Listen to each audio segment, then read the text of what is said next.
আপনারা কি শুনতে পাচ্ছেন? জি স্যার। জি স্যার, শুনতে পাচ্ছি। আচ্ছা। আহ, তো আমাদের স্টুডেন্ট সংখ্যা এখন প্রায় 14 জন মতো, 15 জনের মতো। তো আমরা দেখি, শুরু করি। তো গত ক্লাসের আর কি যে রেকর্ডিংগুলো আপলোড করা হয়েছে, তো রেকর্ডিংগুলোতে একটু খেয়াল করবেন যে একটু একটু আপনাদেরকে কষ্ট করে শুনতে হবে। রেকর্ডিং এর অডিও কোয়ালিটি কেন জানি মানে খুব একটা ভালো না। মানে যেসব দুটো রেকর্ড ভিডিও আপলোড করা হয়েছে, তো পরে মানে ক্লাসের পরে কি যেটা খেয়াল করলাম যে রেকর্ডিং এর কথাগুলো একটু আস্তে আস্তে থেমে থেমে আসে। তো এটা একজ্যাক্ট কারণটা আমি জানি না যে একজ্যাক্টলি কেন এই প্রবলেমটা হচ্ছে। আপনি যে এখন কথা বলছেন এখনো স্যার ওরকমই হচ্ছে স্যার, কেমন যেন একটা শব্দ আসছে।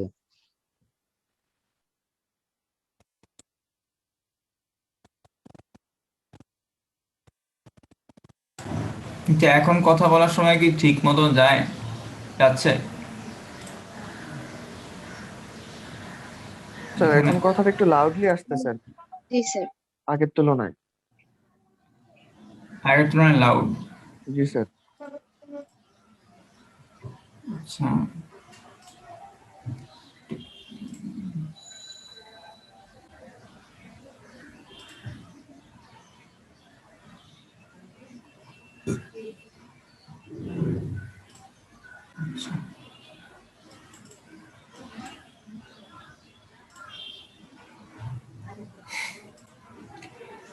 তো যাই হোক, আমাদের এই ক্লাস রেকর্ড গুলো আর কি, যারা কি কোনো অংশ মিস করে তাদের জন্য আসলে দরকার।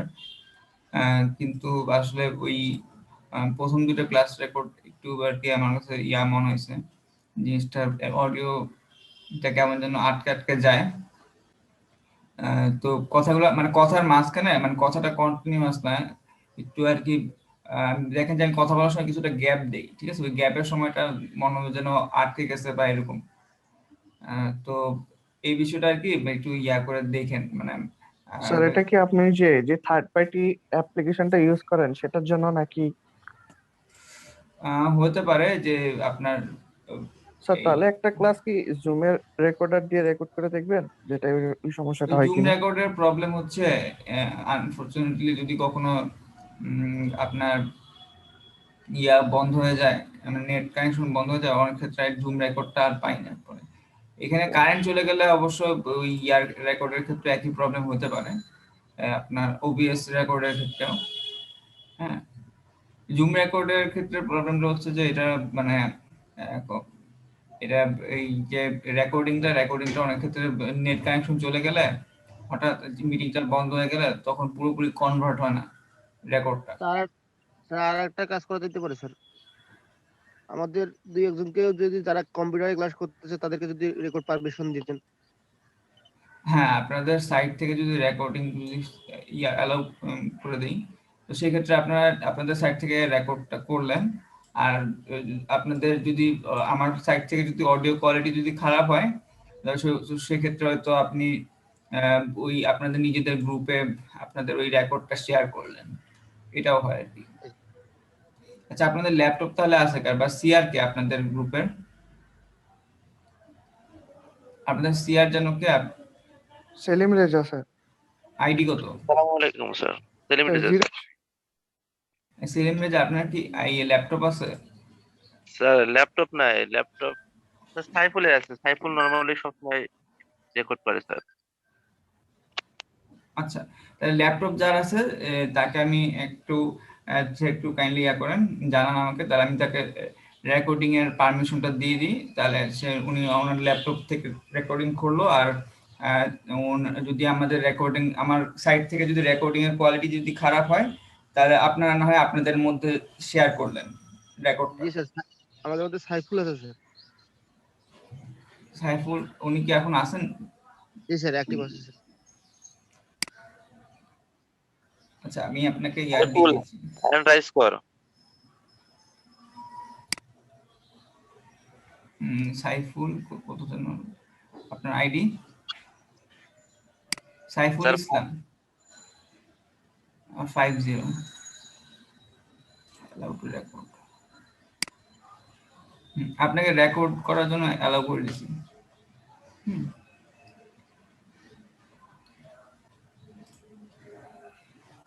আপনি চাইলে এখন রেকর্ড করতে পারেন মিটিং এ।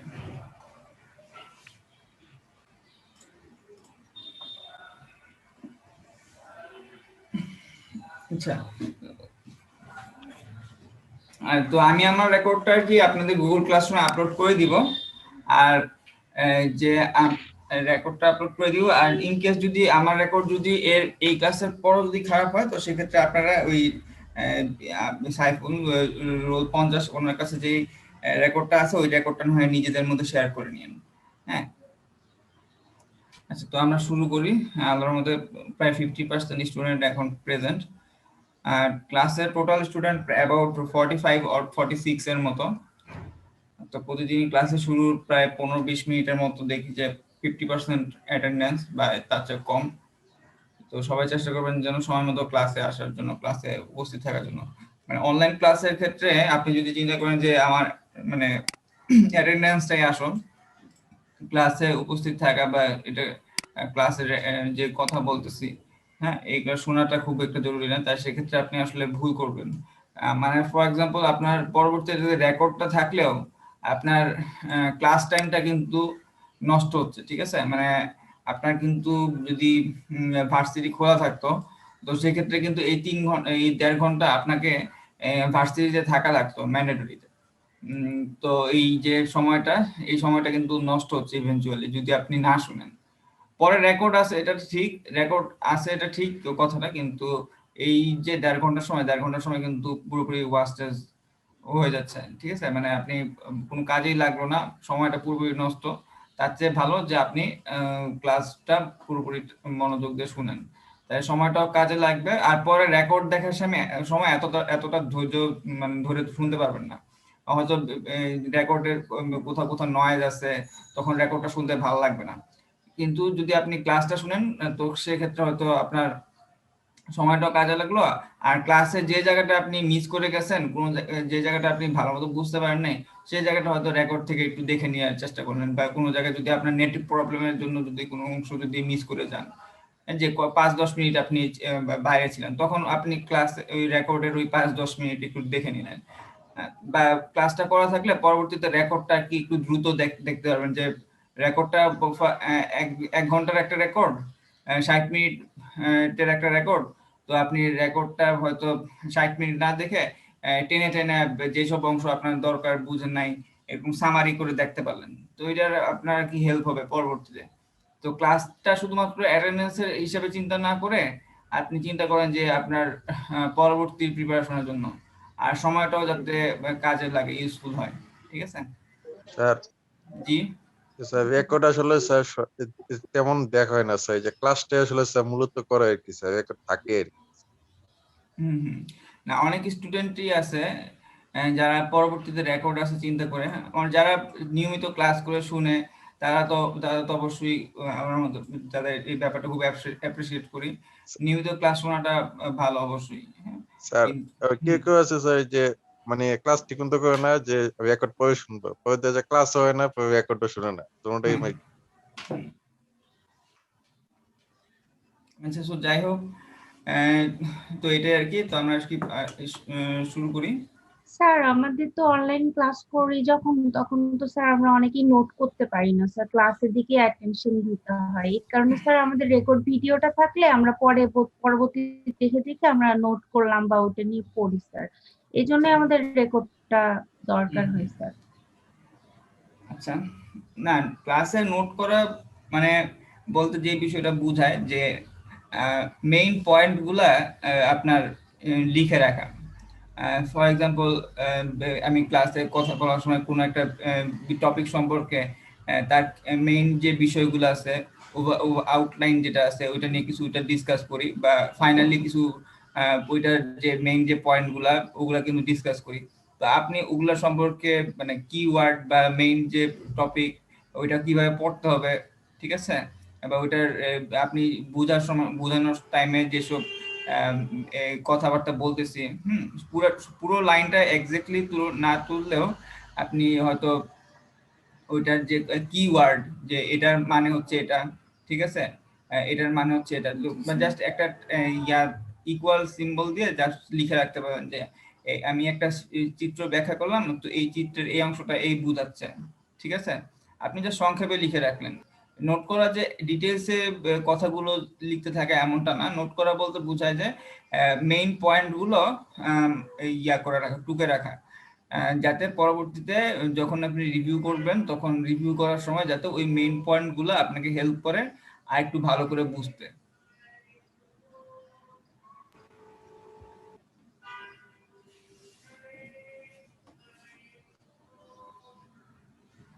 তবে এই ইয়াতে মানে এই ইউনিভার্সিটিতে ফর এক্সাম্পল এর আগে আপনারা স্কুল বা কলেজে পড়াশোনা করছেন, তো তখন কিন্তু আপনাদের এই অন্য রকমের সিস্টেমটা ছিল।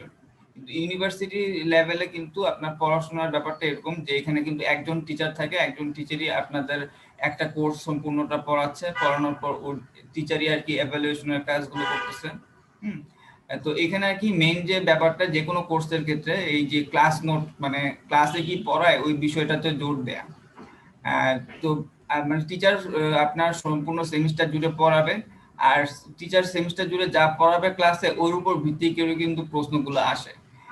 তো আর কি আপনার যে কোনো কোর্সে যদি ভালো করতে চান তাহলে এই যে ক্লাসে কি পড়ানো হয় বা ক্লাসে পড়ানোর এরিয়া কোথায় কোথায় আছে ওগুলা নিয়ে আর কি স্টাডি করতে চেষ্টা করবেন। এটা এই যে বিষয়গুলো নিয়ে পড়ানো হয় এই বিষয়গুলো নিয়ে ফার্দার আপনি বই থেকে ডিটেলসে পড়তে পারেন, বা লেকচার নোটটা ভালো করে বোঝার চেষ্টা করতে পারেন, বা অথবা ওই যে ইন্টারনেট সোর্স থেকেও বোঝার চেষ্টা করতে পারেন, ঠিক আছে। তো মেইন যে কোনো কোর্সের ক্ষেত্রে আর কি এই বিষয়টা ট্রু যে আপনি যদি ক্লাসটা খুব ভালো মতো ফলো করেন তাহলে আপনি হোপফুলি ভালো রেজাল্টও করতে পারবেন।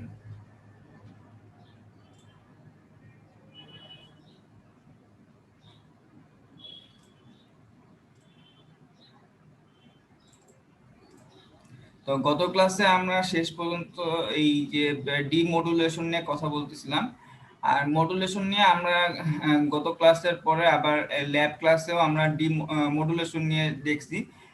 মডুলেশনের ক্ষেত্রে আমরা একটা ডিএসবি এসসি মডুলেশন, সেটা আমরা গত ক্লাসে পড়ছি। এরপর গত ক্লাসের পর আমরা ল্যাব ক্লাসেও ডিএসবি এসসি মডুলেশন নিয়ে একটু দেখছি।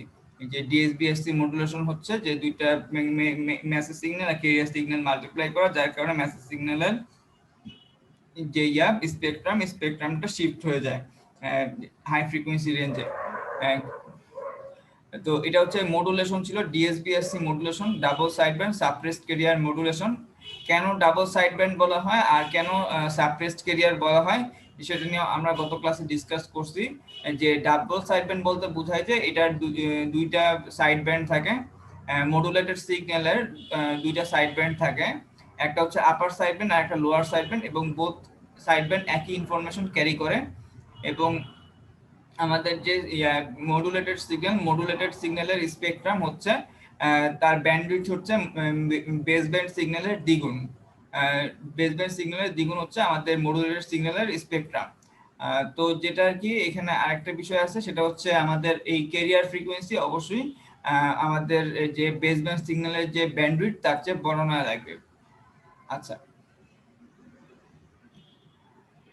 তো এর উপর ভিত্তি করে আমরা আমাদের এরপরে যে এক্সপেরিমেন্ট ছিল এক্সপেরিমেন্টে কোডিংটা করছি আর হচ্ছে এরপর আছে আমাদের ডিমোডুলেশন।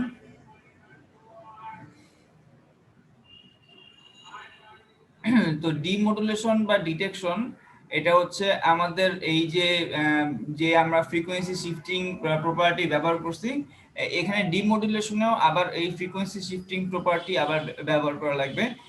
যে আমাদের এই যে ট্রান্সলেটেড স্পেকট্রামটা আছে, যে স্পেকট্রামটা আমরা ওমেগা সি পরিমাণ সরানো হয়েছে, যে মেসেজ স্পেকট্রামটা সরে গেছে ওমেগা সি পরিমাণ, সেই স্পেকট্রামটাকে আবার লো পাস রেঞ্জে নিয়ে আসতে হবে, ঠিক আছে।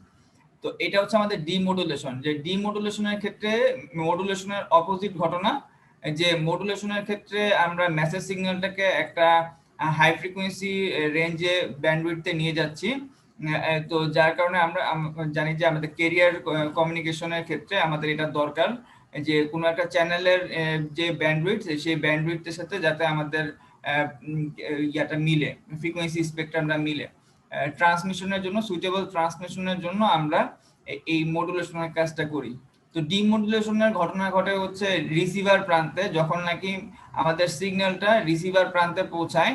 তো রিসিভার প্রান্তে পৌঁছানোর পরে রিসিভার ডিভাইস, যে ডিভাইসটা আছে সেখানে ডিমডুলেশন বা ডিটেকশনের কাজটা করে। এবং ডিএসবি-এসসি সিগন্যালের ক্ষেত্রে ডিমডুলেশনটা খুবই স্ট্রেট ফরওয়ার্ড, যে আমাদের স্পেকট্রামটাকে আবার এই জিরোতে নিয়ে আসতে হবে।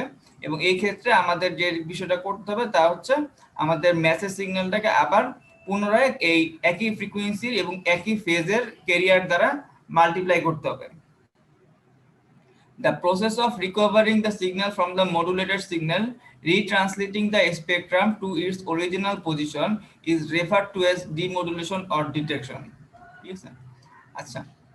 To recover the original message signal M of t from the modulated signal, it is necessary to retranslate the spectrum to its original position. আচ্ছা, তো দেখেন যে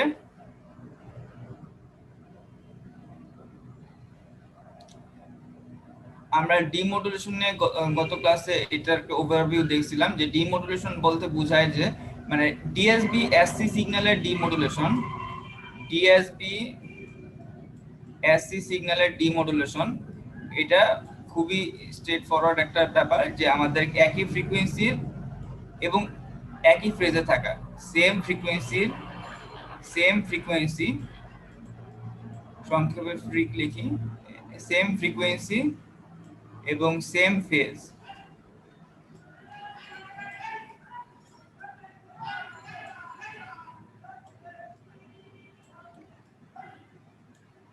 একই ফ্রিকোয়েন্সি এবং একই ফেজে থাকা ক্যারিয়ার সিগন্যাল দিয়ে আমাদেরকে আবার মাল্টিপ্লাই করতে হবে। তাহলে আমরা এই ডিমডুলেশনের কাজ করতে পারবো, যে ডিমডুলেশন হবে মানে ডিমডুলেশন হবে বলতে যে আমাদের স্পেকট্রামটা, আমাদের যে নতুন যে সিগন্যালের স্পেকট্রাম দেখতে পাবো সেই স্পেকট্রামটা আমাদের জিরোতে স্ট্যান্ডার্ড একটা স্পেকট্রাম থাকবে। আচ্ছা, তো এখন এই বিষয়টা বিস্তারিত বোঝার জন্য আমাদের ই অফ টি এর স্পেকট্রামটা বোঝা দরকার, যে ই অফ টি এর স্পেকট্রাম দেখতে আসলে কিরকম। তো এখানে আমরা ডিএসবি এসসি সিগন্যালটার জাস্ট এখানে মাল্টিপ্লাই হচ্ছে যে একই ফ্রিকোয়েন্সি একই ফেজের ক্যারিয়ার দ্বারা।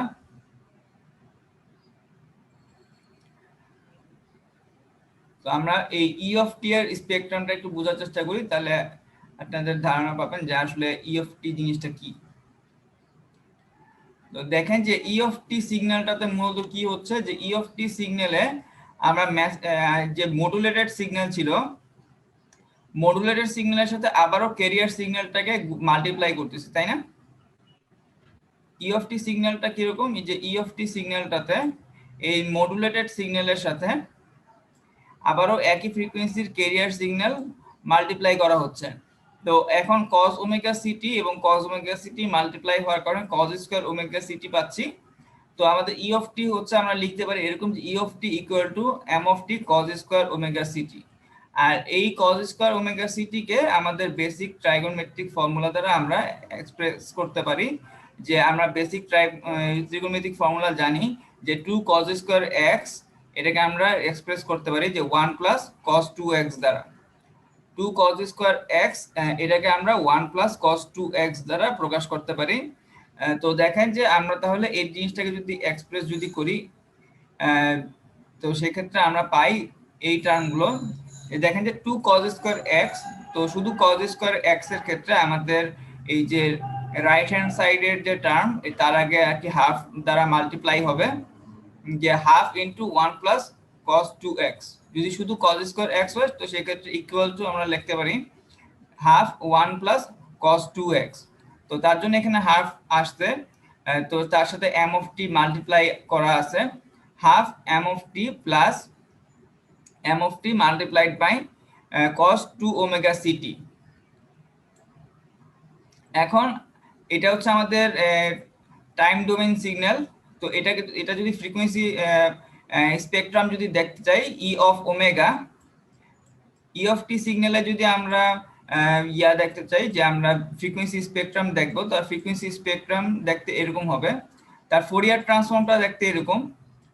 দেখেন যে ফোরিয়ার ট্রান্সফর্মের ক্ষেত্রে আমরা দেখতে পাচ্ছি যে half m of t half M of T এর ফোরিয়ার ট্রান্সফর্ম হচ্ছে M of omega, half M of omega. কারণ আমরা আমাদের মডুলেশন যখন শুরু করছি, মডুলেশনের সময় আমরা ধরে নিয়েছিলাম যে এম অফ টি এর ফোরিয়ার ট্রান্সফর্ম হচ্ছে এম অফ ওমেগা। যখন আমরা রিসিভার ট্রান্সমিটার প্রান্তে যখন নাকি আমরা এম অফ টিটাকে ধরে নিয়েছিলাম, তখন তার তার ফোরিয়ার ট্রান্সফর্ম আমরা অ্যাজিউম করে নিয়েছিলাম যে এম অফ ওমেগা। তো এম অফ টি আমাদের রিসিভার প্রান্তে আমাদের ফোরিয়ার ট্রান্সফর্ম দিবে এম অফ ওমেগা। তো আমরা পাচ্ছি হাফ এম অফ ওমেগা হচ্ছে আমাদের এই E of T, M of T এর আর কি ফোরিয়ার ট্রান্সফর্ম। আর M of T two omega C T, এটার ফোরিয়ার ট্রান্সফর্ম কিরকম হবে? এটার ফোরিয়ার ট্রান্সফর্ম হবে আপনার, দেখেন যে আমরা জানি যে আমরা যদি কোনো একটা মেসেজ সিগন্যালকে ক্যারিয়ার সিগন্যাল দ্বারা মাল্টিপ্লাই যদি করি, তো সেই ক্ষেত্রে আমাদের মেসেজের স্পেকট্রামটা সরে যায়, ওমেগা সি পরিমাণ সরে যায়। দেখেন আমাদের মডুলেটরের কি হয়েছিল, যে মডুলেটরে আমরা ওমেগা সি ফ্রিকোয়েন্সির ক্যারিয়ার দ্বারা মাল্টিপ্লাই করছি, যার কারণে আমাদের স্পেকট্রামটা omega C plus omega C এবং মাইনাস ওমেগা সি পরিমাণ সরে গেছিল। তো এখানে দেখেন যে আমাদের message signal M of T 2 omega C দ্বারা মাল্টিপ্লাইড, তার মানে 2 ওমেগা সি পরিমাণ সরে যাবে, তার মানে 2 ওমেগা সি পরিমাণ সরে যাবে। যে M of omega plus 2 omega C and M of omega minus 2 omega C, যে ফ্রিকোয়েন্সি শিফটিং যে 2 ওমেগা সি পরিমাণ। আর 1/4 কেন? যে 1/4 হচ্ছে, একটা হচ্ছে এই হাফ এখানে কমন গুণ আকারে আছে, আরেকটা হাফ হচ্ছে জানেন যে আমাদের যদি ফ্রিকোয়েন্সি শিফটিং থাকে, তো সেক্ষেত্রে কস দ্বারা মাল্টিপ্লাই করলে আমাদের ওই যে এখান থেকে যে অংশ দুইটা কমপ্লেক্স এক্সপোনেনশিয়ালে প্রকাশ করার সময় যে দুইটা কমপ্লেক্স এক্সপোনেনশিয়াল আসে, তো তাদের সামনে একটা হাফ মাল্টিপ্লাই আকারে থাকে। আপনারা মডুলেশনের কথাটা মনে করেন যে মডুলেশনের সময় আমাদের কিন্তু ওই যে বিষয়টা দেখাইছিলাম যে কজ দ্বারা মেসেজ সিগন্যালকে মাল্টিপ্লাই করলে তার অ্যামপ্লিটিউডটা অর্ধেক হয়। তো ওই অর্ধেক হাফ হওয়া প্লাস হচ্ছে এখানে একটা হাফ মাল্টিপ্লিকেশন আকারে আছে, ত্রিকোণমিতির ফর্মুলা থেকে আসছে, তো তার জন্য আমাদের 1/4 হচ্ছে। তো দেখেন যে আমাদের যদি আমরা স্পেকট্রামটা যদি দেখি, ই অফ টি এর স্পেকট্রাম, তো ই অফ টি এর স্পেকট্রাম দেখতে এরকম, যে ই অফ টি এর স্পেকট্রামটা হচ্ছে যে আমাদের এম অফ ওমেগা মাঝখানে আছে, এটা হচ্ছে আমাদের এম অফ ওমেগা, এই অংশটুকু হচ্ছে হাফ এম অফ ওমেগা, এটা হচ্ছে হাফ এম অফ ওমেগা, আর এই অংশটা হচ্ছে 1/4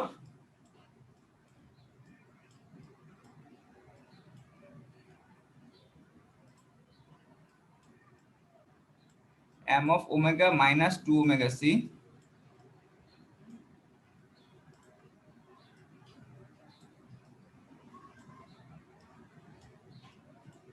ঠিক আছে,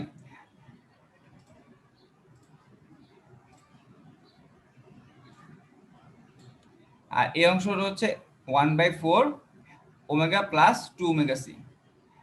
তো দেখেন যে আমাদের ই অফ ওমেগা এর বিভিন্ন অংশগুলো আমরা দেখতে পাচ্ছি, যে আমাদের এটাকে যেটা আমরা একটু আগে প্রকাশ করলাম টাইম ডোমেইনে, এরপর জিনিসটাকে ফোরিয়ার ট্রান্সফর্ম প্রকাশ করলাম।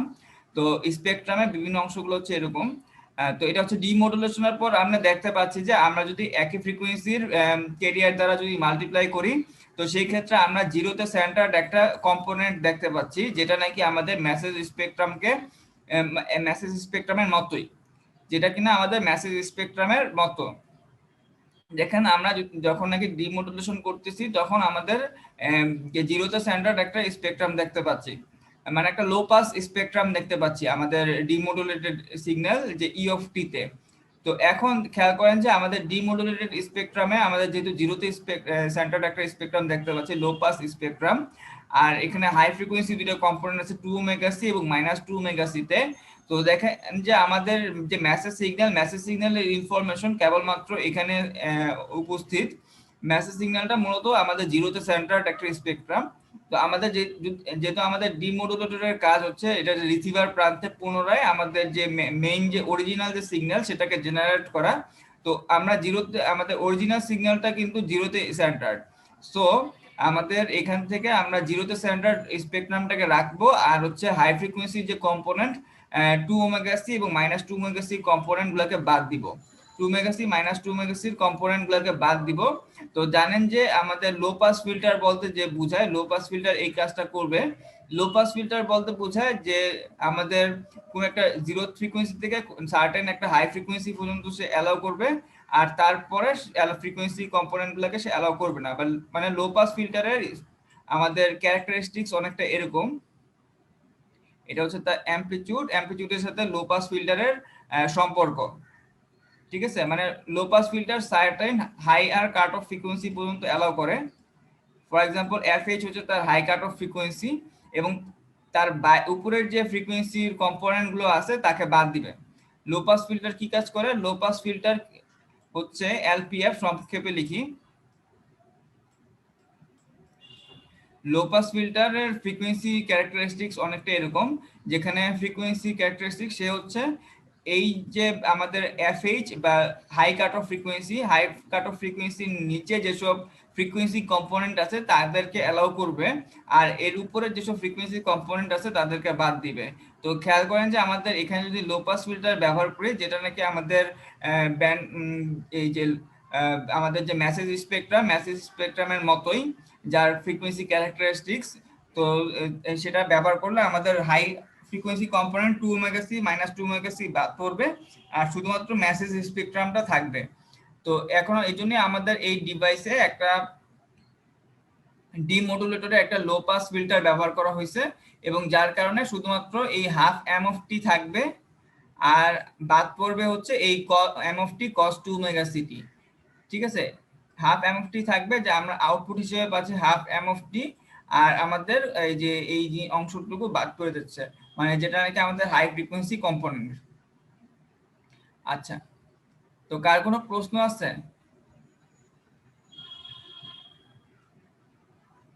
Any question? না স্যার।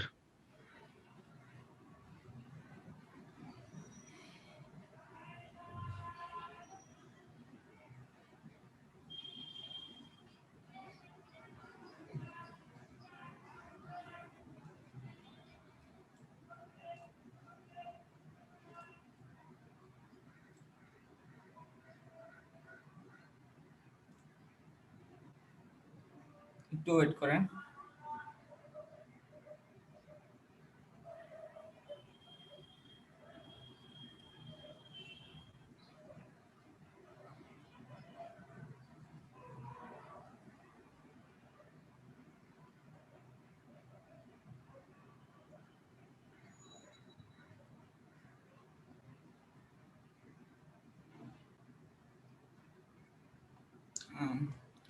আচ্ছা, তো আমাদের ডিমোডুলেশন ব্যাপারটা, মানে double side band suppressed career যে মডুলেশন আছে, তার জন্য করেসপন্ডিং ডিমোডুলেশন নিয়ে আমরা জানতে পারলাম যে আমাদের ডাবল সাইড ব্যান্ড সাপ্রেসড ক্যারিয়ারের ডিমোডুলেশনটা কিভাবে করা যায়। ঠিক আছে,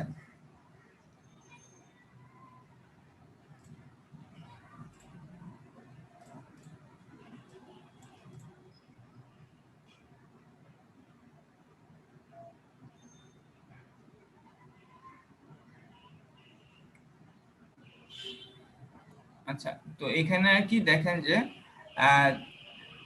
এখানে যে মডুলেশন টেকনিক, ডিমোডুলেশন যে টেকনিক, সেই ডিমোডুলেশন টেকনিকটা হচ্ছে কোহেরেন্ট ডিটেকশন বা সিনক্রোনাস ডিটেকশন। কারণ এখানে এই ক্ষেত্রে আমাদের যে মডুলেশন হচ্ছে, মানে ডিমোডুলেশন যে হচ্ছে, সেক্ষেত্রে আমরা একই ফ্রিকোয়েন্সির ক্যারিয়ার সিগন্যাল ব্যবহার করতেছি। তো যার কারণে আমরা এই বিষয়টাকে বলবো হচ্ছে কোহেরেন্ট ডিটেকশন বা সিনক্রোনাস ডিটেকশন।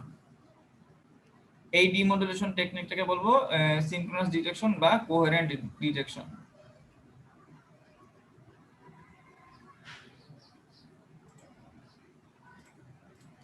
মানে এই আপনারা কি বলতে পারবেন যে এখানে আমাদের এই ডিমোডুলেশনের, মানে double side band suppressed carrier মডুলেশনের ক্ষেত্রে ডিমোডুলেশন করতে হবে এভাবে। তো এই ডিমোডুলেশন টেকনিকের অসুবিধাটা কি কেউ বলতে পারবেন? Can anyone guess the problem associated with demodulation? this type of demodulation technique?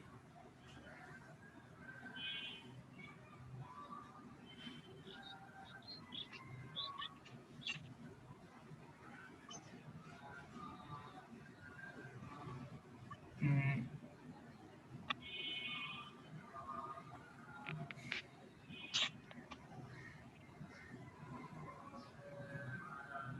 আচ্ছা, যাই হোক, তো বিষয়টা নিয়ে ডিসকাস করি। যে এখানে খেয়াল করেন যে এখানে বিষয়টা যতটা সিম্পল মনে হচ্ছে, যে আমাদের ডিমodulation ব্যাপারটা খুবই সাধারণ, যে একই ফ্রিকোয়েন্সির একই ফেজে থাকা ক্যারিয়ার সিগন্যাল দ্বারা মাল্টিপ্লাই করতে হবে। বিষয়টাকে খুব সিম্পল মনে হচ্ছে, কিন্তু বিষয়টাকে আমাদের এই ব্লক ডায়াগ্রামে যতটা সিম্পল মনে হচ্ছে, প্র্যাকটিক্যালি এই জিনিসটা অ্যাচিভ করা ততটাই ডিফিকাল্ট। কারণ হলো আপনার এটাই হচ্ছে এটার মেইন অসুবিধা বা লিমিটেশন, যে আপনার এই যে সিগন্যালটা আছে, মানে একই ফ্রিকোয়েন্সির এবং একই ফেজের ক্যারিয়ার সিগন্যাল রিসিভার প্রান্তে জেনারেট করা লাগবে। এটাই মেইন প্রবলেম। কারণ আপনার যে ট্রান্সমিটার থেকে রিসিভার অনেক দূরে অবস্থিত একটা ডিভাইস, তো সেই ক্ষেত্রে রিসিভার প্রান্তে এই একই ফ্রিকোয়েন্সির এবং একই ফেজে থাকা ক্যারিয়ার জেনারেট করাটা তাই খুবই ডিফিকাল্ট। কারণ এটা তো আপনার একটা ডিভাইস যেটা নাকি আমাদের ইয়াতে অনেক দূরে অবস্থিত, তো যদি আপনার ফ্রিকোয়েন্সি যদি আলাদা হয়, সেক্ষেত্রে আমাদের আউটপুটে নয়েজ ছাড়া কিছু আসবে না। আর যদি ফেজও যদি না মেলে, তো সেক্ষেত্রেও আমাদের দেখা যাবে যে কোনো কিছু রেজাল্টেন্ট আসতেছে না। তো এটাই হচ্ছে আমাদের এই ডিএসবি এসসি মডুলেশনের একটা মেইন প্রবলেম।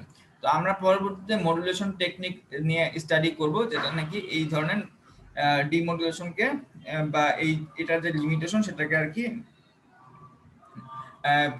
নালিফাই করে, এই লিমিটেশনটাকে দূর করে এমন মডুলেশন বা ডিমodulation টেকনিক পরবর্তীতে দেখব। আচ্ছা, তো এটা হচ্ছে আমাদের এটার একটা problem, double sideband suppressed carrier মডুলেশনের একটা লিমিটেশন।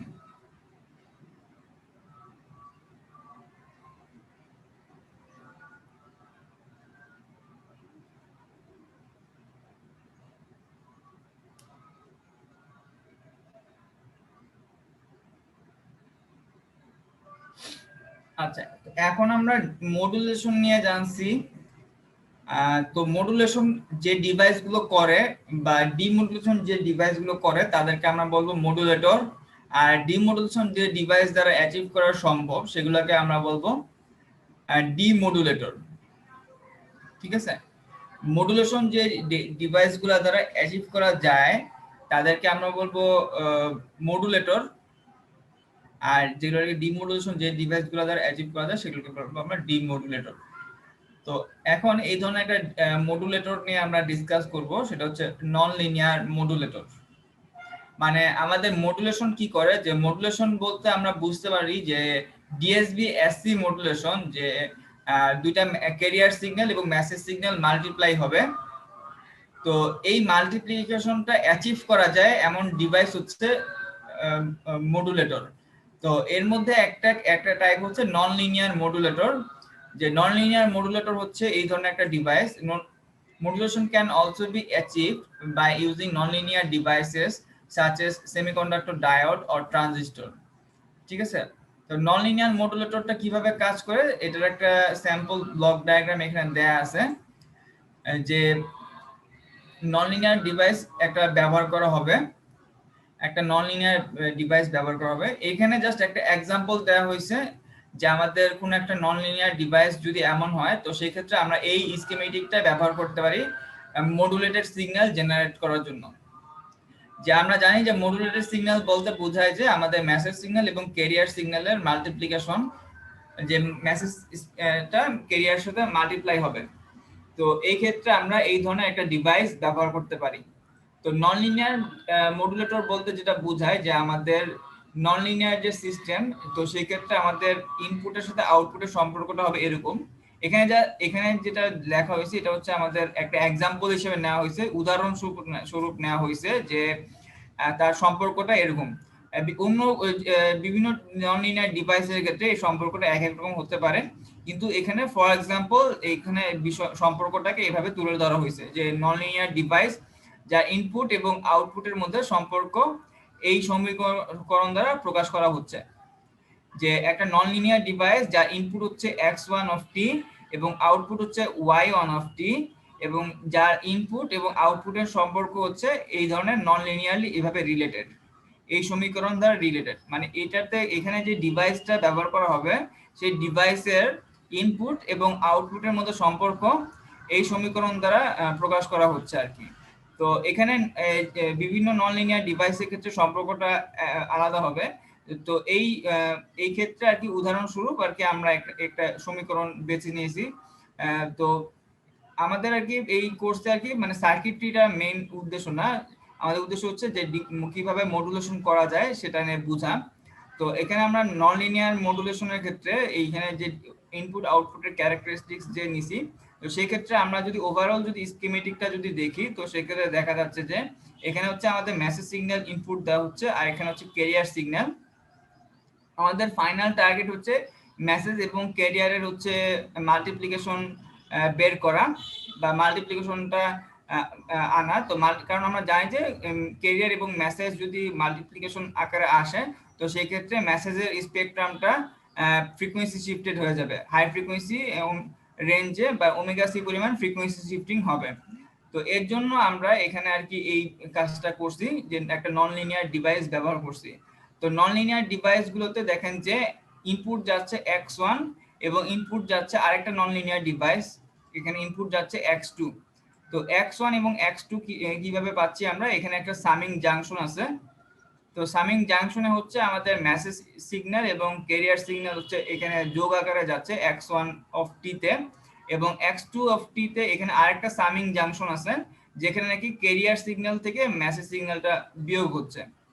তো এখানে আর কি এই যে স্কিমেটিকটা ব্যবহার করা হয়েছে। তো এখানে আপনার যদি আমরা আউটপুটটা খেয়াল করি যে দুইটাই একই টাইপের নন লিনিয়ার ডিভাইস এখানে ব্যবহার করা হয়েছে, এবং দ্বিতীয় নন লিনিয়ার ডিভাইসের ক্ষেত্রে আউটপুট হচ্ছে y2। আচ্ছা, তো এখন এখানে আর কি যে বিষয়টা আর কি খেয়াল করার মতো তা হচ্ছে এখানে এরপর জাস্ট সিম্পল ক্যালকুলেশন যে আমাদের যে এই এখান থেকে সামিং জাংশন আছে একটা, তো এখানে আউটপুট হচ্ছে z অফ t। তো এখানে আপনারা এই বিষয়টা আপনাদের জন্য হোমওয়ার্ক হিসেবে থাকলো যে আপনারা এই যে আউটপুট আছে সেই আউটপুটটা আর কি কিভাবে আসতেছে, যে z of t equal to 2am of t plus 4bm of t cos omega ct। হ্যাঁ, তো z অফ t কেন কিভাবে এই ইকুয়েশনটা আসলো সেটা আপনারা সহজেই বের করতে পারবেন সিম্পল ক্যালকুলেশন ম্যাথমেটিক্স। যে দুইটার মধ্যে যেখানে x1 অফ t এর পরিবর্তে আপনারা বসাবেন হচ্ছে cos omega ct plus m of t, এবং x2 অফ t এর পরিবর্তে বসাবেন cos omega ct minus m of t।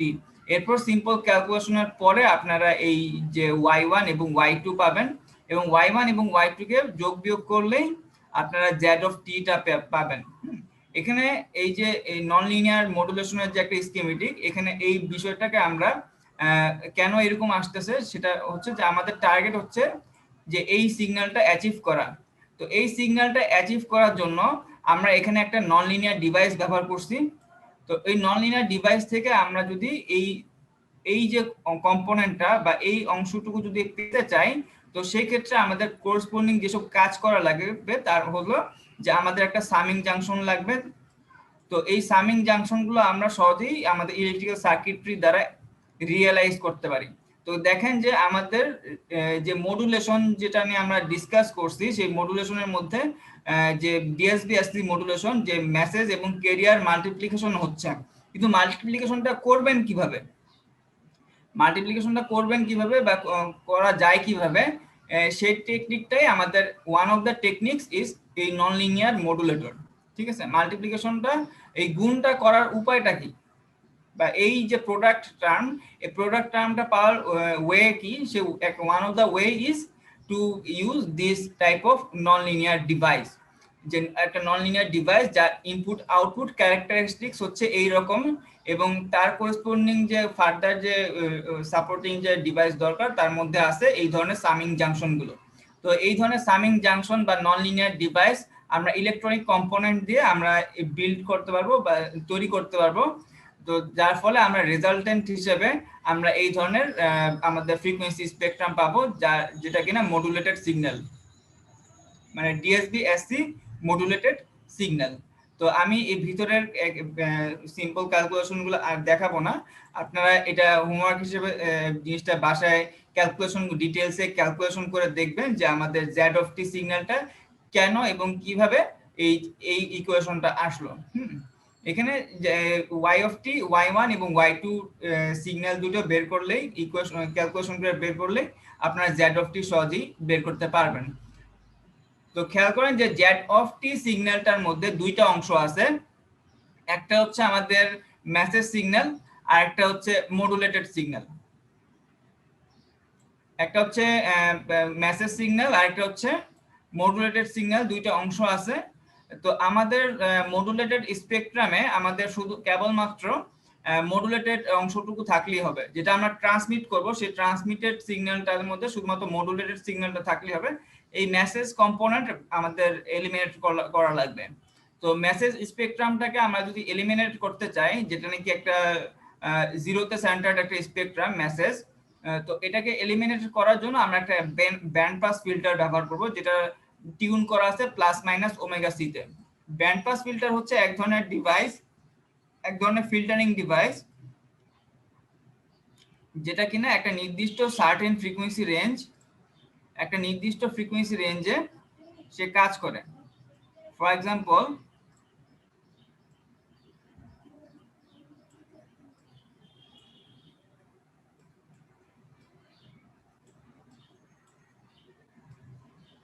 এটা হচ্ছে ব্যান্ড পাস ফিল্টারের আর কি ফ্রিকোয়েন্সি স্পেকট্রাম, ফ্রিকোয়েন্সি ক্যারেক্টারিস্টিক্স, যেটা কিনা আপনার এই যে ওমেগা সি তে সেন্টার্ড, যার কিনা একটা হায়ার এবং লোয়ার কাট অফ ফ্রিকোয়েন্সি আছে।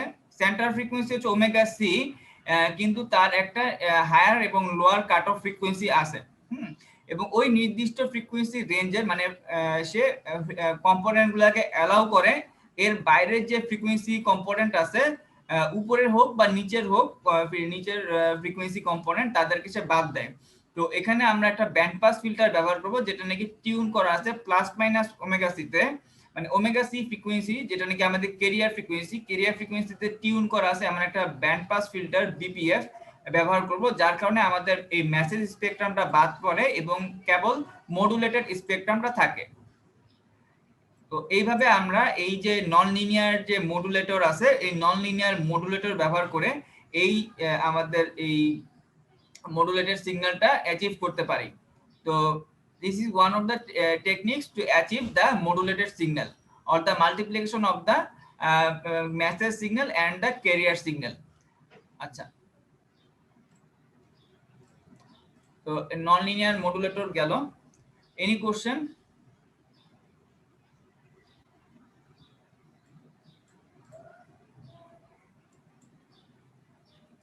কারো কোনো প্রশ্ন আছে?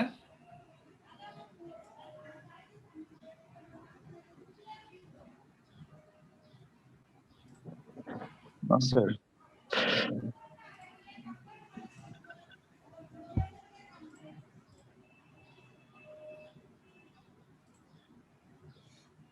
আচ্ছা,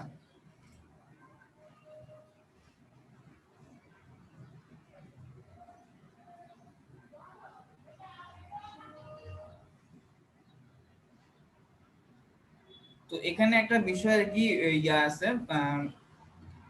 একটা পয়েন্ট যেটা নাকি এখানে নন লিনিয়ার মডুলেটর সম্পর্কে। তো আমি যেসব বিষয় বলছি ওগুলো এখানে পয়েন্ট করে লেখা আছে। তো আরেকটা ব্যাপার আছে যে নন লিনিয়ার মডুলেটর, যেটা নাকি আমাদের মডুলেটরটা দেখালাম, যে এটা হচ্ছে single balanced modulator. Single balanced modulator বা ব্যালেন্সড মডুলেটর কথাটা মানে কি সেটা আগে জানেন। যে ব্যালেন্সড মডুলেটর হচ্ছে যে আমাদের এই যে আউটপুট আছে, for example Z of T signal, Z of T সিগন্যালে দেখেন যে আমাদের ক্যারিয়ার কম্পোনেন্ট নাই কিন্তু মেসেজ কম্পোনেন্ট আছে, ঠিক আছে। দেখেন যে আমাদের যে জেড অফ টি যে আউটপুট, জেড অফ টি আউটপুটে শুধুমাত্র মেসেজ কম্পোনেন্ট আছে, ক্যারিয়ারটাকে সে সাপ্রেস করছে। তো যেহেতু আমাদের দুইটা ইনপুটের মধ্যে সে একটা ইনপুটকে বাদ দিয়েছে, আরেকটা ইনপুটকে মানে মেসেজ কম্পোনেন্টকে রাখছে, তো তার জন্য এটাকে সিঙ্গেল ব্যালেন্সড মডুলেটর বলবো। আর দুইটা কম্পোনেন্টকে যদি সে বাদ দিত তো সেক্ষেত্রে আমরা বলতাম যে ডাবল ব্যালেন্সড মডুলেটর বা শুধুমাত্র ব্যালেন্সড মডুলেটর বলা যায়। আচ্ছা, তো এই যে নন লিনিয়ার ডিভাইস এটা হচ্ছে আমাদের single balanced modulator. The circuit is balanced with respect to only one input carrier. The other input M of t is still appears at the final bandpass filter, which must be rejected. For this region, it is called single balanced modulator.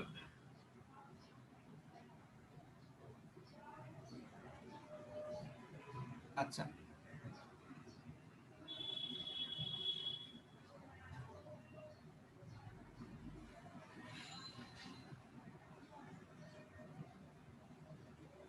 আর তো আমরা এক টাইপের modulator নিয়ে কাজ করলাম বা কথা বলছি, যেটা নাকি আমাদের এই মডুলেটেড ডিএসবি এসসি মডুলেটেড সিগন্যালটা আমাদের আউটপুট হিসেবে দিবে, সেটা হচ্ছে নন লিনিয়ার মডুলেটর। তো ডি মডুলেটর হিসেবে তাহলে কারা কাজ করবে? ডি মডুলেটর কি আলাদা কোনো ডিভাইস? আপনাদের কাছ থেকে উত্তর জানতে চাই যে আমরা এই ধরনের মডুলেটর নিয়ে কাজ করছি, কথা বলতেছি, তো আমাদের মডুলেটর বাদে ডি মডুলেটর কি আলাদা কোনো ডিভাইস হবে নাকি একই টাইপের ডিভাইস দিয়ে ডিমodulation হবে?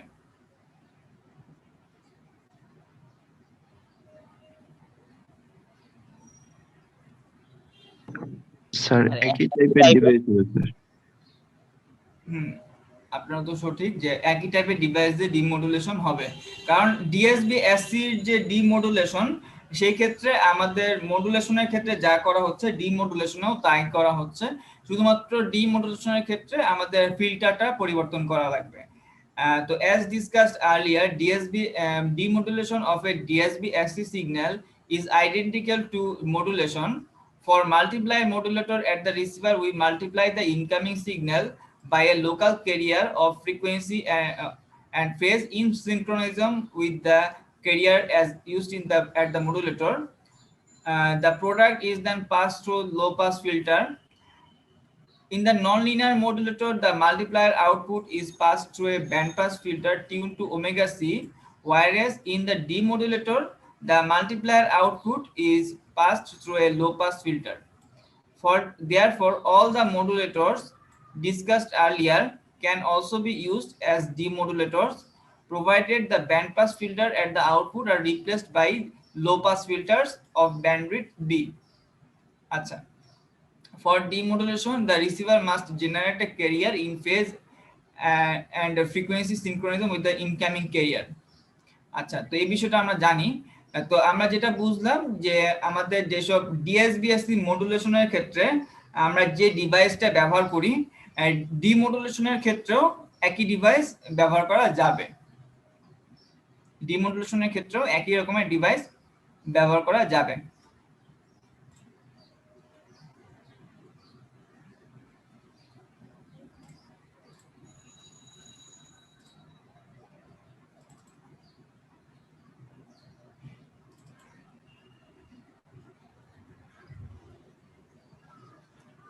তো আপনাদের এই যে বইতে যেটা নাকি আমাদের বিপি লাথি নন লিনিয়ার মডুলেটর নিয়ে লেখা আছে, আর একই সাথে আরো বেশ কিছু মডুলেটর আছে ডিএসবিএসসি মডুলেশনের জন্য। আমরা ডিএসবিএসসি মডুলেশনের ক্ষেত্রে চাই যে আমাদের যেন আমাদের আউটপুটটা যেন মেসেজ এবং ক্যারিয়ার সিগন্যালের মাল্টিপ্লিকেশন হয়। তো সেই ক্ষেত্রে আরো বেশ কিছু টাইপের মডুলেটর আছে, ফর এক্সাম্পল সুইচিং মডুলেটর আছে, নন লিনিয়ার মডুলেটর পর সুইচিং মডুলেটর আছে। তো সুইচিং মডুলেটরের ক্ষেত্রে এখানে তারা এই বইতে আর কি দুই ধরনের মডুলেটরের কথা বলা আছে। একটা হচ্ছে রিং ডায়োড ব্রিজ মডুলেটর, আর একটা আছে হচ্ছে রিং মডুলেটর। নন লিনিয়ার মডুলেটরের সাথে সাথে আপনাদের আরো দুইটা মডুলেটরের কথা এখানে ব্যাখ্যা করা আছে, কিন্তু এই দুই ধরনের ডিভাইস ছাড়াও আরো অনেক রকমের ডিভাইস অ্যাচিভ করা সম্ভব, যা দিয়ে নাকি আমরা এই ইয়াটা ডিজাইন করতে পারবো, এই যে ডিএসবিএসসি মডুলেটেড সিগন্যালটা পাবো। ঠিক আছে, তো এই বইতে যেটা আমরা ফলো করছি ডিপি রাশির বই, তো এই বইটাতে আর কি নন লিনিয়ার মডুলেটর নিয়ে ব্যাখ্যা করা আছে, ডিএসবিএসসি মডুলেটর এন্ড সুইচিং মডুলেটর আছে। আর হচ্ছে সুইচিং মডুলেটরের মধ্যে দুইটা টাইপ আছে, একটা হচ্ছে ডায়োড ব্রিজ আর একটা হচ্ছে রিং মডুলেটর। তো সুইচিং মডুলেটরের যেটা কি মেইন যে বিষয়টা সেটা কি সংক্ষেপে ব্যাখ্যা করি, যে সুইচিং মডুলেটরের ক্ষেত্রে এই ধরনের আর কি সুইচিং সিগন্যাল ব্যবহার করা হয়, এবং সুইচিং সিগন্যালটার আমরা ডিটেলসে বোঝার জন্য ফোরিয়ার স্পেকট্রামটা বুঝতে হবে। আমরা ফোরিয়ার ট্রান্সফর্ম বা ওই রিলেটেড ডিটেলসে না গিয়ে আউটলাইনটা বোঝার চেষ্টা করি, যে এখানে মেসেজ সিগন্যাল আছে যার ফ্রিকোয়েন্সি স্পেকট্রাম হচ্ছে এইটা। এরপর এক ধরনের সুইচিং ডিভাইস ব্যবহার করা হয় বা সুইচিং সার্কিটরি ব্যবহার করা হয়, যে সুইচিং সার্কিটরির অন অফ বা তার যে অ্যামপ্লিটিউড সেটা ডিপেন্ড করে মেসেজ সিগন্যালের উপর, অ্যামপ্লিটিউডের উপর। তো তার করেসপন্ডিং যে এই যে সুইচিং সার্কিটের যে আউটপুট, এটা হচ্ছে সুইচিং সার্কিটের ইনপুট। তো এটা হচ্ছে কিছুক্ষণ পর সুইচ করতেছে অন অফ পজিশনে, তো তার করেসপন্ডিং যে আউটপুট, সে আউটপুটটা হচ্ছে মূলত আমাদের মেসেজ সিগন্যালের অ্যামপ্লিটিউডের উপর ডিপেন্ড করতেছে, মেসেজ সিগন্যালের অ্যামপ্লিটিউডের সাথে রিলেটেড। তো এই যে আমাদের যে আউটপুট, এই সিগন্যালটা দেখতে পাচ্ছি, এই সিগন্যালের স্পেকট্রামে আর কি এই ধরনের আর কি কম্পোনেন্ট আছে, বোথ হাই ফ্রিকোয়েন্সি মানে ক্যারিয়ার ফ্রিকোয়েন্সি যে কম্পোনেন্ট আছে এবং ক্যারিয়ার ফ্রিকোয়েন্সি কম্পোনেন্টের বাইরে আরো কম্পোনেন্ট আছে এই সিগন্যালটাতে। তো আমরা একইভাবে যদি ব্যান্ড পাস ফিল্টারিং যদি করি, তো সেই ক্ষেত্রে আমাদের শুধুমাত্র মেসেজ স্পেকট্রামটা থাকবে, আর অন্য যেসব কম্পোনেন্ট আছে মানে ব্যান্ড পাস ফিল্টার ব্যবহার করতে হবে যেটা নাকি ওমেগা সি এবং মাইনাস ওমেগা সি তে স্ট্যান্ডার্ড, তাহলে আমাদের শুধুমাত্র মডুলেটেড সিগন্যালটা থাকবে এবং মডুলেটেড সিগন্যালটা থাকবে এবং অন্যান্য কম্পোনেন্টগুলো বাদ পড়বে। তো এটা কি সুইচিং মডুলেটর, এবং সুইচিং মডুলেটরের মধ্যে আরো দুই টাইপের আছে, ডায়োড ব্রিজ এবং রিং মডুলেটর। তো ডায়োড ব্রিজ মডুলেটরের কাজটা অনেকটা এরকম, যে আমরা এখানে ক্যারিয়ার সিগন্যালটা যদি অ্যাপ্লাই করি, যে ক্যারিয়ার সিগন্যাল হচ্ছে এটা, এবং এই ক্যারিয়ার সিগন্যালটা ফর এক্সাম্পল আমরা এখানে কানেক্টেড, এই ডিভাইসটা, এই ডায়োড ব্রিজটা এই এ বি প্রান্তে অথবা এ বি প্রান্ত এইভাবে কানেক্টেড। দুইটা উপায় আছে কানেক্ট করার এই ডিভাইসটাকে, একটা হচ্ছে সিরিজে অথবা আরেকটা শান্ট পজিশনে।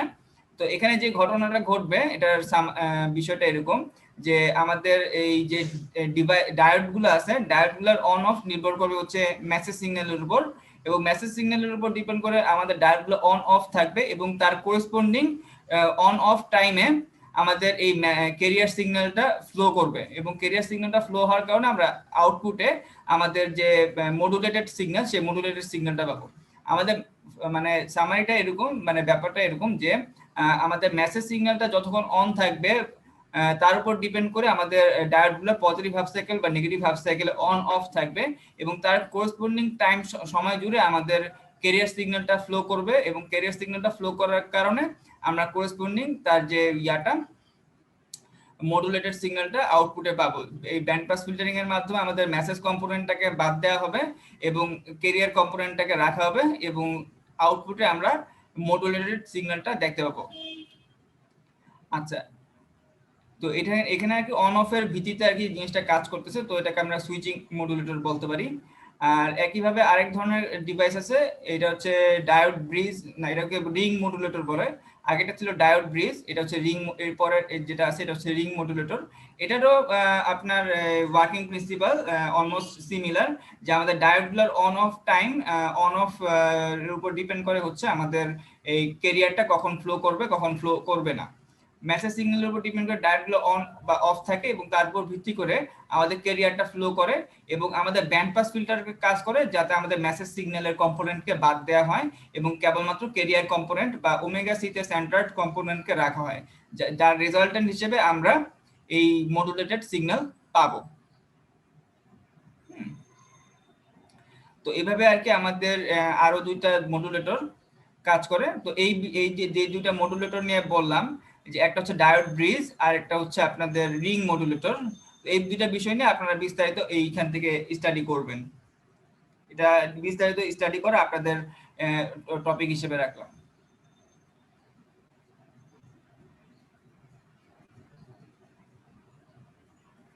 আচ্ছা,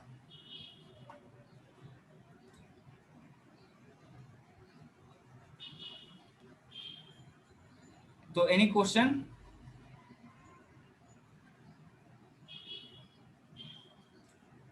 ক্লাসের অ্যাটেন্ডেন্স কিন্তু মানে তুলনামূলক প্রায় এখানে যেখানে 46 জন স্টুডেন্ট, 45 or 46 স্টুডেন্ট, সেই হিসেবে কিন্তু বেশ কম, 33 এখন এই মুহূর্তে আছে।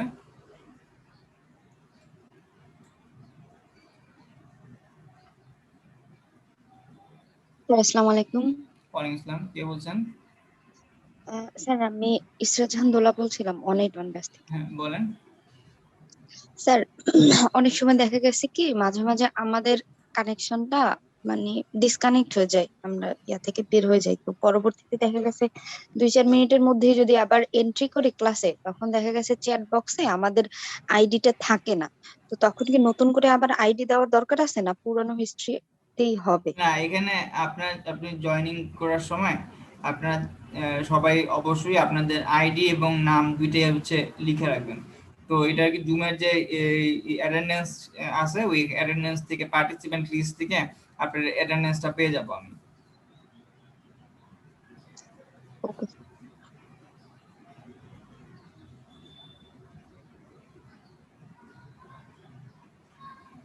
আচ্ছা, তো যে এই বিষয়গুলো দেখলাম, এরপর সামনে আগাই। এরপর যে বিষয়টা আসতেছে সামনে সেটা হচ্ছে ফ্রিকোয়েন্সি মিক্সার বা কনভার্টার। তো এই ফ্রিকোয়েন্সি মিক্সার বা কনভার্টার, এখানে যে আইডিয়া বা যে বিষয়টা কনসেপ্টটা ব্যবহার করা হয়েছে তা হচ্ছে যে it is often desirable to translate or shift the modulated signal to a new frequency band. For example, in most commercial AM radio receivers, the received radio frequency signal shifted to the intermediate frequency band for processing. The received signal is now translated to a fixed IF, can easily be amplified, filtered and demodulated. তো এখানে যে বিষয়টা আর কি, frequency mixer বা কনভার্টারের আইডিয়াটা এরকম যে আমাদের যদি আমরা মডুলেটেড সিগন্যালটাকে একটা ইন্টারমিডিয়েট ফ্রিকোয়েন্সি রেঞ্জে যদি নিতে পারি, তো সেই ক্ষেত্রে ইন্টারমিডিয়েট ফ্রিকোয়েন্সি রেঞ্জে নিয়ে গেলে আমাদের মেসেজ মডুলেটেড সিগন্যালের এটা ডিমodulate করা ইজি হবে। মানে এটা হচ্ছে রিসিভার প্রান্তে আমরা যদি ক্যারিয়ার সিগন্যালটা জেনারেট না করে একটা ইন্টারমিডিয়েট ফ্রিকোয়েন্সি রেঞ্জে আমরা যদি এই মডুলেটেড স্পেকট্রামটাকে যদি নিয়ে যাই, তো সেই ক্ষেত্রে আমাদের দেখেন যে নতুন যে সিগন্যাল আসতেছে সেটা হচ্ছে M of T cos omega I T. Omega I হচ্ছে আমাদের ইন্টারমিডিয়েট ফ্রিকোয়েন্সি। তো একটা ইন্টারমিডিয়েট ফ্রিকোয়েন্সি রেঞ্জে নিয়ে গেলে আমাদের ডিমodulation comparatively easier হবে। The received signal now translated to a fixed IF. IF stands for intermediate frequency, can easily be amplified, filtered and then demodulated. তো এর জন্য যে কাজটা করা হচ্ছে তা হলো যে আমাদের রিসিভার প্রান্তে আমরা এই যে মডুলেটেড সিগন্যালটা আছে M of T cos omega C T, তাকে একটা এই রকম একটা সিগন্যাল দিয়ে মাল্টিপ্লাই করব, যেখানে আপনার এই যে signal omega C plus minus omega I, এটাকে আমরা একটা নাম দিতে পারি যে omega mix.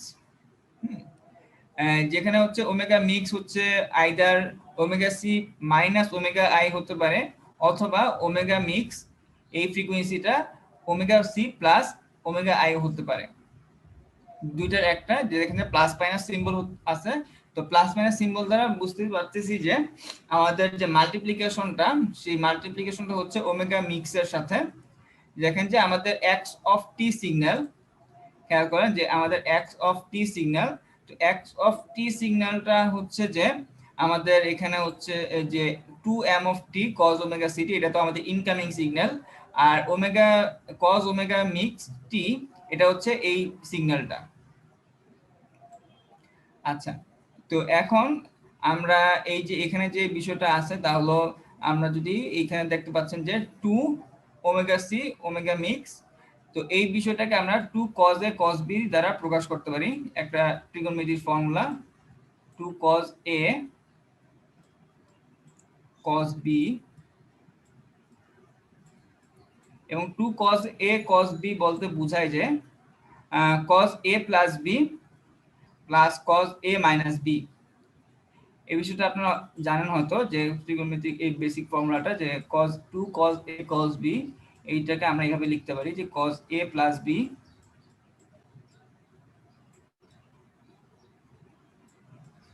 and plus cos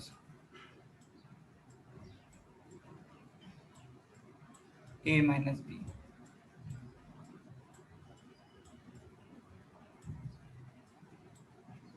ঠিক আছে, তো দেখেন যে ওমেগা সি যদি হয় a আর ওমেগা মিক্স যদি হয় b, তাহলে আমরা কি পাচ্ছি যে এখানে পাচ্ছি যে cos a plus b এবং cos a minus b, যে cos a plus b হচ্ছে omega C plus omega mix এবং a minus b হচ্ছে cos omega C minus omega mix.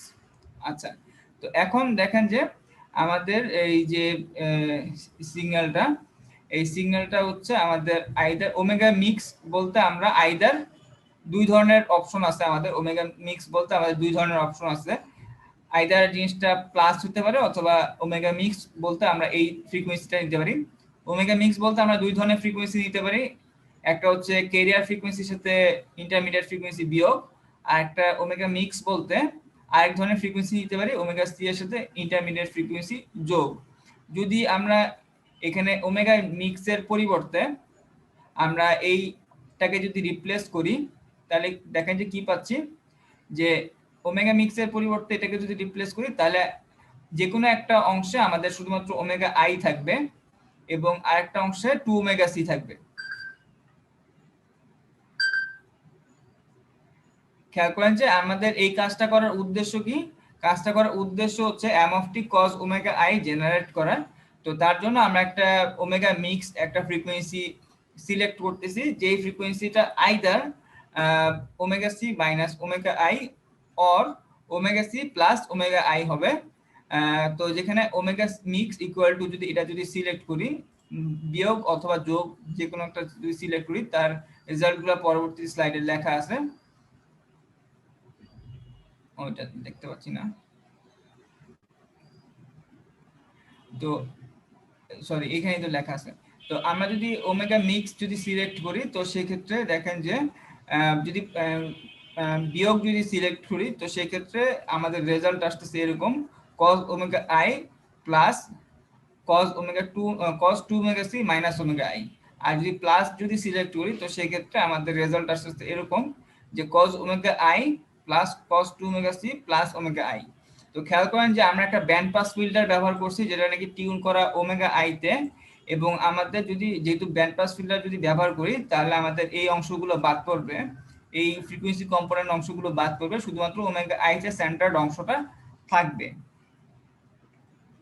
যার ফলে আমরা এই যে m of t cos omega I এই অংশ এই ইন্টারমিডিয়েট ফ্রিকোয়েন্সি ব্যান্ডে আমাদের মডুলেটেড সিগন্যালটাকে পাবো। আচ্ছা, তো এই ফ্রিকোয়েন্সি মিক্সচার ব্যবহার করার উদ্দেশ্য হচ্ছে যে আমাদের যে রিসিভারের ডিমodulation-টাকে একটু ইজিয়ার করা। তবে এখানেও একটা ঘাটতি লিমিটেশন থেকে যাচ্ছে যে আমাদের omega C plus minus omega I, দেখেন যে এই ওমেগা সিটা কিন্তু সিলেক্ট করা লাগতেছে, ঠিক আছে, এটা কিন্তু একটা ঝামেলার বিষয় থেকে যাচ্ছে। তো আমাদের এই ক্ষেত্রে এই যে ডিএসবিএসসি ডিমodulationের ক্ষেত্রে এভাবে ইন্টারমিডিয়েট ফ্রিকোয়েন্সি রেঞ্জে জিনিসটাকে পরিবর্তন করা যায়। তো এই কারো প্রশ্ন আছে? Any question? জি না স্যার, কোশ্চেন নেই স্যার। আচ্ছা, তো পরবর্তী ক্লাসে আমরা যে বিষয়গুলো নিয়ে ডিসকাস করব তা হলো এই bandwidth efficient amplitude modulation. Bandwidth efficient কথাটার মানে কি, যে দেখেন যে double side band suppressed carrier মডুলেশনের ক্ষেত্রে আমাদের মডুলেটিং সিগন্যালের যে ব্যান্ডউইডথ মানে মেসেজ সিগন্যালের ব্যান্ডউইডথ যা আমাদের মডুলেটেড সিগন্যালের যে ব্যান্ডউইথ তা কিন্তু দ্বিগুণ। আমাদের মডুলেটিং সিগন্যাল ফ্রিকোয়েন্সি ব্যান্ডউইথ যদি হয় বি হার্টজ, তাহলে মডুলেটেড সিগন্যালের ব্যান্ডউইথ হচ্ছে এর দ্বিগুণ 2B হার্টজ। তো ব্যান্ডউইথ এফিশিয়েন্ট অ্যামপ্লিটিউড মডুলেশন বলতে বোঝায় যে আমাদের এই যে ইয়াটা, যে স্পেকট্রামটা আমরা ট্রান্সমিট করব সেটার ব্যান্ডউইথ যাতে এফিশিয়েন্ট হয়। হ্যাঁ, তো এর মধ্যে আমরা দুইটা টেকনিক নিয়ে কথা বলবো, একটা হচ্ছে সিঙ্গেল সাইড ব্যান্ড মডুলেশন আর একটা হচ্ছে quadrature amplitude modulation. Single side band মডুলেশনের ক্ষেত্রে আমাদের যে কোনো একটা সাইড ব্যান্ড সে রিমুভ করবে, আইদার এলএসবি অথবা ইউএসবি। আর কোয়াড্রেচার অ্যামপ্লিটিউড মডুলেশনের ক্ষেত্রে আমাদের এখানে দুইটা সিগন্যালকে ট্রান্সমিট করতে হবে over the same bandwidth of 2B hertz. Single side band মডুলেশনের ক্ষেত্রে একটা ব্যান্ডউইথ আইদার এলএসবি অথবা ইউএসবি রিমুভ করা হয়, কারণ আপনাদেরকে অলরেডি বলছি যে এলএসবি মানে লোয়ার সাইড ব্যান্ড বা আপার সাইড ব্যান্ড দুইটাই একই ইনফরমেশন আসলে ক্যারি করে। আমরা যদি একটা সাইড ব্যান্ডকে যদি রিমুভ করি, তারপরে আমাদের রিসিভার প্রান্তে যেই মেসেজ যেই সিগন্যালটা দেখতে পাবো সেখানে আমাদের এই ইনফরমেশনটা থাকবে। আরেকটা ধরুন আরেকটা মডুলেশন টেকনিক আছে যেটা নাকি বলা হয় কোয়াড্রেচার অ্যামপ্লিটিউড মডুলেশন, যেখানে 2B ব্যান্ডউইথই ব্যবহার করা হবে, কিন্তু আমাদের দুইটা মেসেজ সিগন্যাল পাঠাতে পারবো, দুইটা message signal using the same bandwidth of 2B hertz. আচ্ছা, তো আমরা পরবর্তী ক্লাসে এই টেকনিকগুলো নিয়ে ডিটেইলসে দেখব। ওকে, তো আপনারা এই যে পরবর্তী ক্লাসের যে বিষয় টপিকটা বললাম ওইটা নিয়ে বাসায় একটু সেলফ স্টাডি করে নেন, তাহলে আপনাদের পরবর্তী ক্লাসে বুঝতে আরো ইজি হবে। আচ্ছা, তো আপনারা কি অ্যাটেন্ডেন্স গুলো লিখে দিবেন? জি স্যার। আচ্ছা, তাহলে আজকে এখানে শেষ করি আমরা। ইনশাআল্লাহ নেক্সট ক্লাসে আমরা ওই এসএসবি নিয়ে স্টাডি করব। Okay sir. আসসালামু আলাইকুম স্যার। ওয়ালাইকুম আসসালাম। আসসালামু আলাইকুম। আসসালামু আলাইকুম স্যার। ওয়ালাইকুম আসসালাম।